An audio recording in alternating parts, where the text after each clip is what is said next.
Now that we have seen some of the things Crossplane can do, we will go back to the very beginning and explore some of the basics.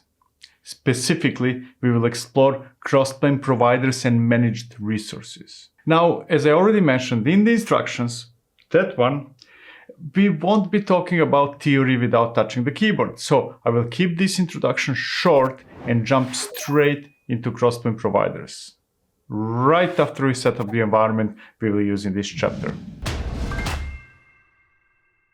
You already know the setup drill from the previous video.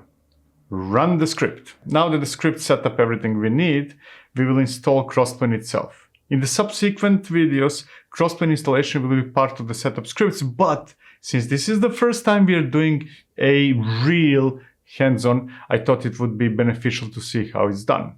There's not much to do though. It's a single Helm command. With that out of the way, we are ready to dive into Crossplane Providers. Providers are a way to extend Crossplane capabilities through custom resource definitions, or CRDs, and controllers.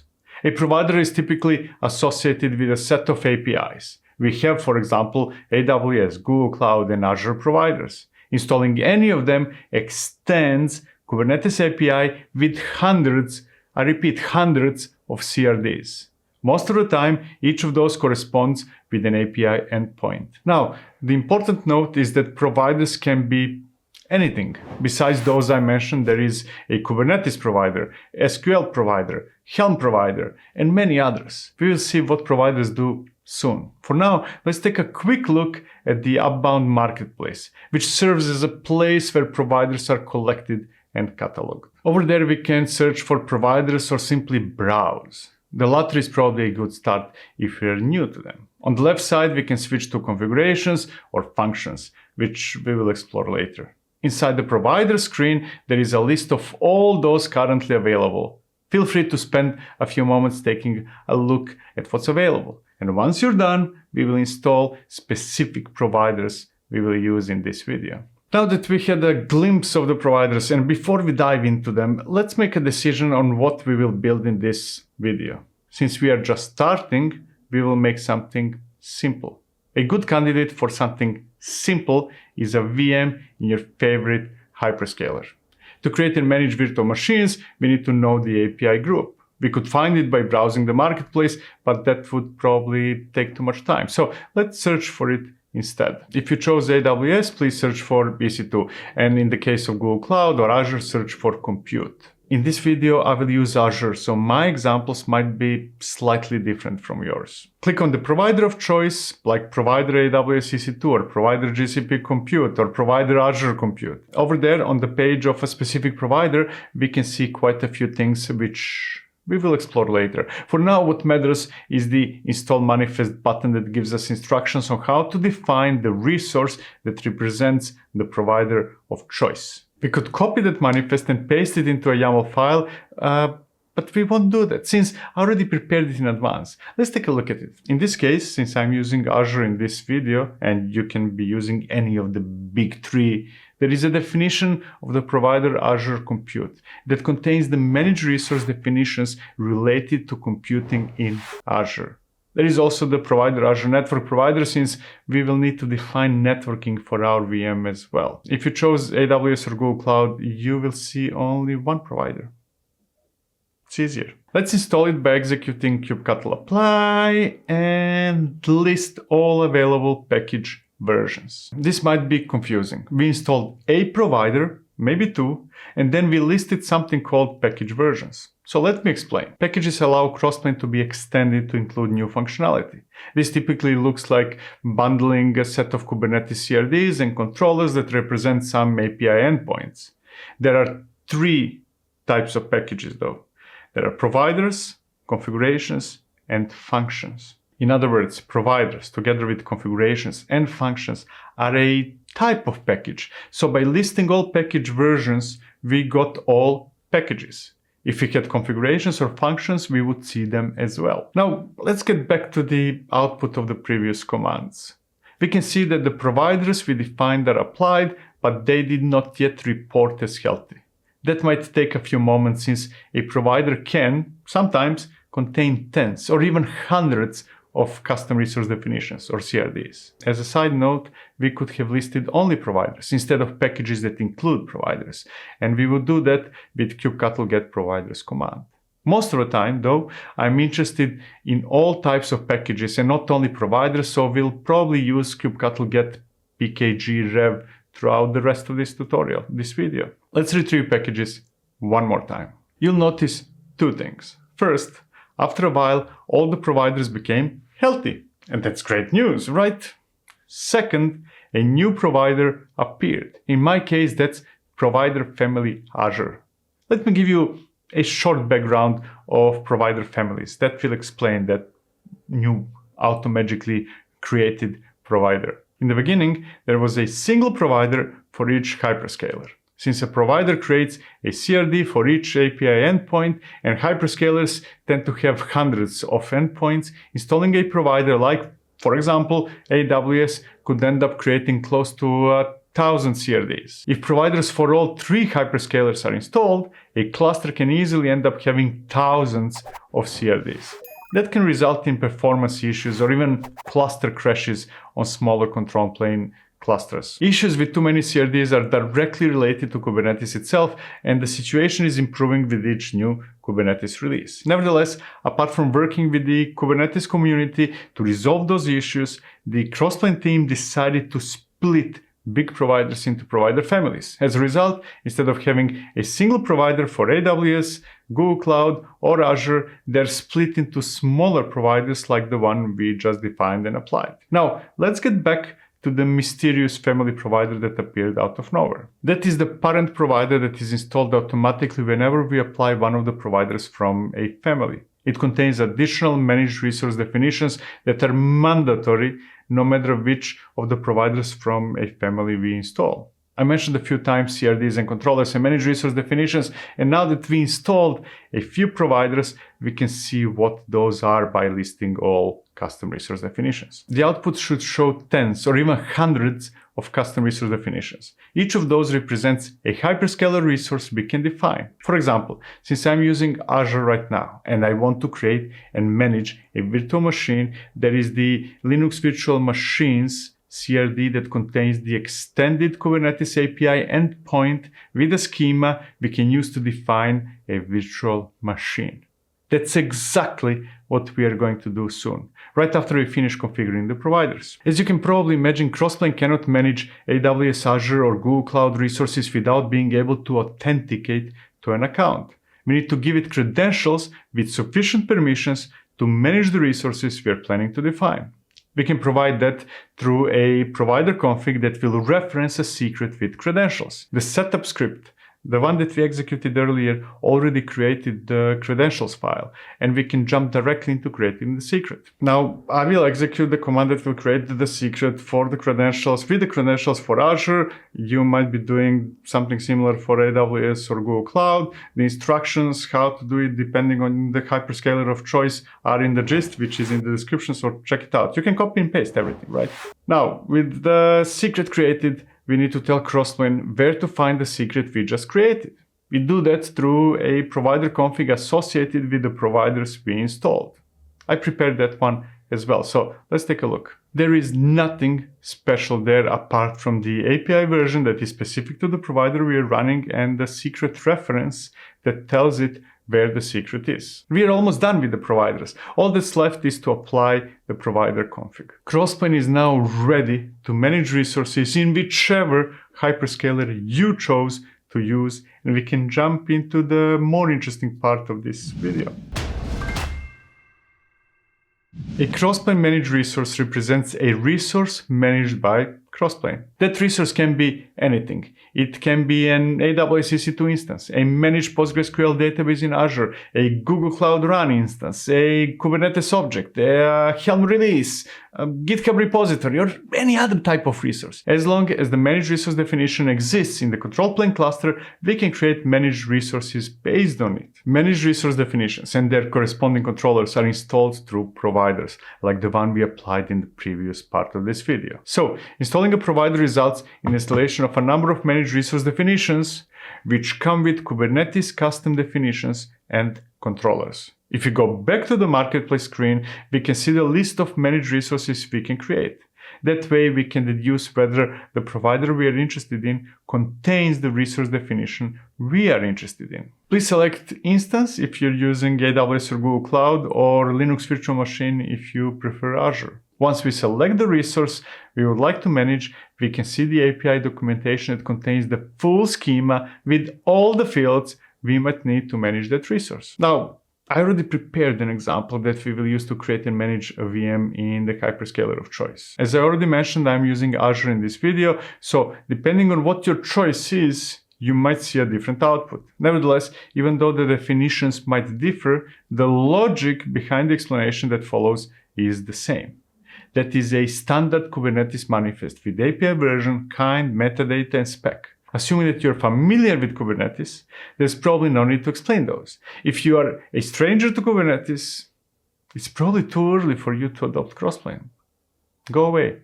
The important part is the spec for provider section. Every Crossplane managed resource has it. Typically, the fields inside it map the parameters of the resource it manages. In this specific case, there are fields like location, size, admin username, and others that you should be familiar with if you are familiar with Azure in this case. They're almost identical mappings to Azure API for that resource. There are also special fields like resource group name ref and the network interface IDs ref. Instead of specifying the resource group and the network interface, we are letting Crossplane know that it can find the information about those from other resources, from DOT group and DOT interface, in my example. Azure cannot create VMs without the resource group and without the network interface. We could have hard-coded that information into the manifest, but that would not be a good idea. It's much better to let Crossplane figure it out dynamically. Instead of hard-coding information from dependencies, we reference them. Crossplane managed resources do not have a mechanism like some other tools to define dependencies. We cannot orchestrate the order in which resources are defined. Instead, Crossplane follows Kubernetes logic, where everything is eventually consistent. If we decide to apply 5 resources at once, Crossplane will start creating all 5 at once, as long as it has all the information it needs.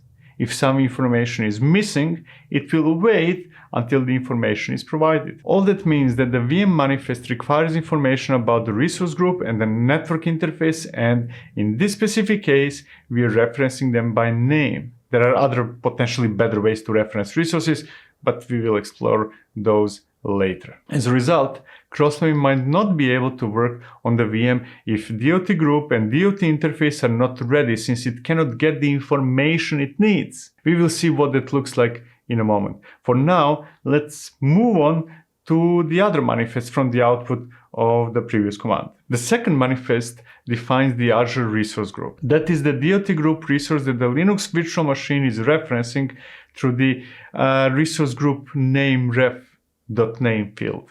Then there is the network interface, which is the one Linux virtual machine referenced through the network interface IDs refs field, right? However, network interface also needs to be inside a resource group, so it contains resource group name reference as well. It also requires a subnet, so it is referencing it through the subnet ID ref. Then we have a subnet manifest referenced by the network interface, which in turn references the virtual network. Now, before we proceed, I will say something that might make you think that I'm wasting your time. You will probably not define managed resources like that. That would result in a lot of duplication and a lot of confusion by the end users. We will see a much better way to define managed resources when we dive into Crossplane compositions. More importantly, as you will see later, learning how to use managed resources will be critical, even though you will probably not define them as we're doing it now. So the time learning them is not a waste. Quite the contrary. Now, with that depressing note out of the way, let's apply the manifest we explored and retrieve all managed resources. Managed is a shortcut of sorts that allows us to retrieve all resources managed by Crossplane. It is, in a way, equivalent to kubectl get all, which outputs all core Kubernetes resources. Apart from seeing the APIs and the names of the resources we applied, we can see whether they are ready and synced. Suspiciously, in my case, only the resource group and the subnet are synced. The rest is not, and that brings us back to the references we discussed earlier. Linux virtual machine, for example, references the network interface. It needs information from it, so until that information is available, Crossplane considers Linux virtual machine not synced, meaning that it cannot start working on it. The same can be said for other resources that are not yet synchronized.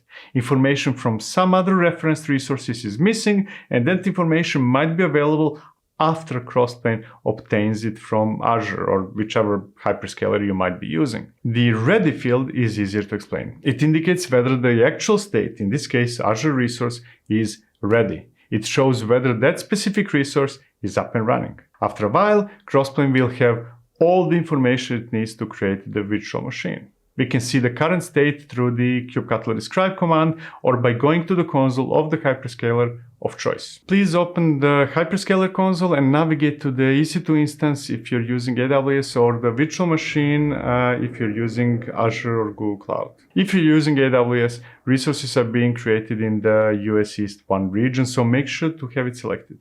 In case of Google Cloud, you will need to go inside the newly created project or the resource group in case of Azure. Once inside the console page of the VM or AWS EC2, we can see that it was indeed created, or that it is in the process of being created, or that it was not yet created, in which case you might need to wait for a while longer. And depending on the hyperscaler you chose, it might take a few minutes until everything is ready. As you already saw, we can check the state of all managed resources with kubectl get managed. Here's what we did so far. We created a few custom resources through Kubernetes API. Those custom resources are Crossplane managed resources associated with the hyperscaler we chose. Crossplane controllers detected those resources and started talking with the hyperscaler API to create some of those resources, while it was waiting with those that needed data from other resources. Once those other resources are created, it could retrieve the data it needs from those resources and create the rest of the resources. All the resources are fully operational, and we can explore one of the big advantages of Crossplane: continuous drift detection and reconciliation.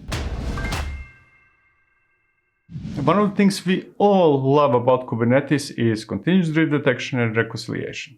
If, for example, we create a replica set through deployment, it creates pods.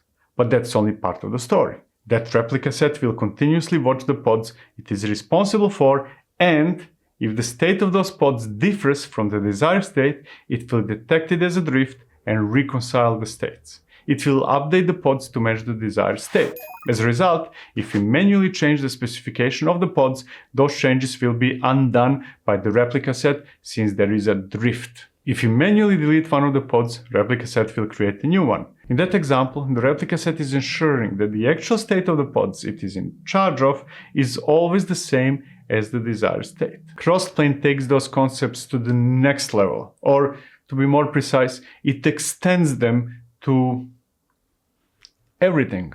No matter which type of resources we are managing with Crossplane, it will ensure that their state always matches the desired state.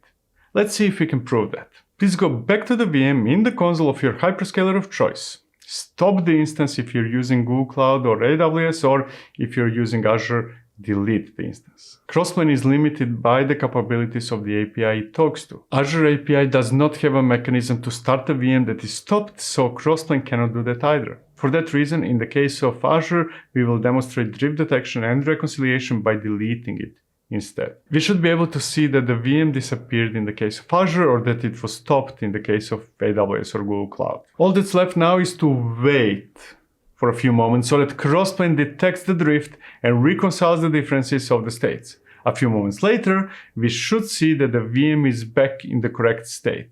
It is up and running.